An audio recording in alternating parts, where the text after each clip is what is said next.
Hello, today's devotional can be found in Revelation chapter 14, verse 6. I saw another angel having the everlasting gospel to preach. Okay, so here's the thing. Even when we die, we'll still have work to do. We don't get out of doing the Lord's work just because we die. In fact, we'll have more work to do when we die. We are quite capable of preaching the gospel, but it's a matter of whether or not we'll actually do it, or if people will look upon us and laugh because of our own infirmities.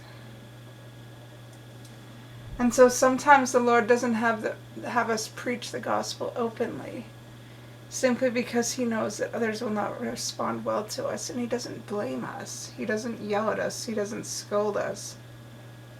He simply is understanding and kind and gives us work to do that people won't make fun of us for. That's what He means by He protects His people. He knows what people will do to others who aren't capable of doing the best that they can, and He gives them something to do that will still help them to feel important.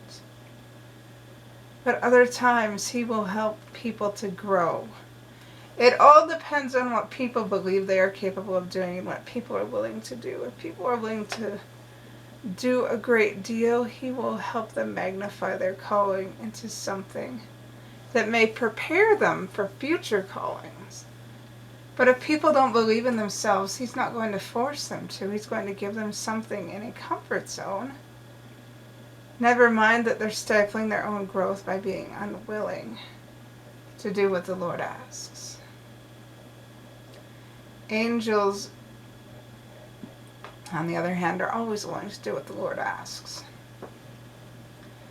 They are willing to preach the gospel. They are willing to teach others. They are willing to carry out the will of the Lord. And those who pass on, and who have passed on with the knowledge of the gospel, or who graduate from the spiritual prison, that is the lack of knowledge, they become angels, and they preach the everlasting gospel with the fullness of confidence and joy. And so everyone is given something to do. Nobody is left out of the Lord's plan unless they want to be. If God isn't providing you blessings or revelation, maybe you ought to look at why. What could you be doing better? What are you doing that's keeping you from receiving the revelation? Why aren't you getting your revelation when everybody's entitled to it? What do you need to do that you might be able to learn more of the everlasting gospel and act according to the Spirit of God? Because we're all capable of becoming angels eventually. But we've got a lot of work to do here first.